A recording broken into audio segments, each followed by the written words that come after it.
ego, egoic identity, whether personal or collective ego. They are the two aspects of ego. But ego is always identification with something, and identification means it gives you your sense of self. This is why for people it is so precious, and they hang on to it, and they defend it with their life. That's all they know, that's me. But whatever it is, ego means you have a bundle of thoughts, predominant thoughts, as I said, opinions, likes, dislikes, the story of who I am, what people did to me, what I did, what I've achieved, what I know, what I can do, what I possess.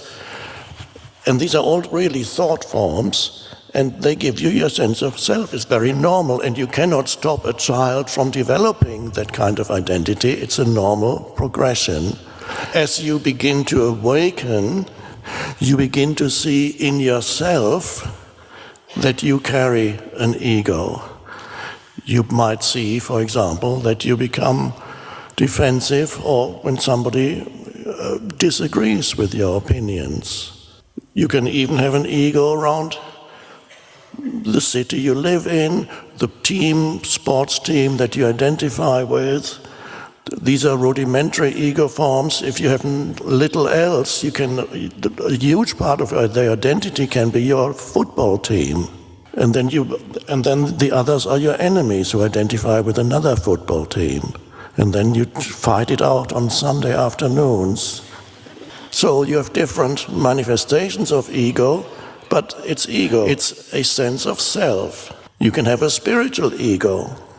Some of you might remember that before you went beyond that, you had a spiritual ego. And spiritual ego means you have a sense of self that begins to form in your head, a self-image of yourself as a more spiritual person than most others. Very subtle ego. You can have an ego of yourself as egoless. A self-image that says, I am one of the most egoless humans on the planet. And it's hidden. It doesn't necessarily explicitly say, I am the most egoless person on the planet. Well, it might do, but usually it's more hidden. It's implied. You look down on others who still have their egos.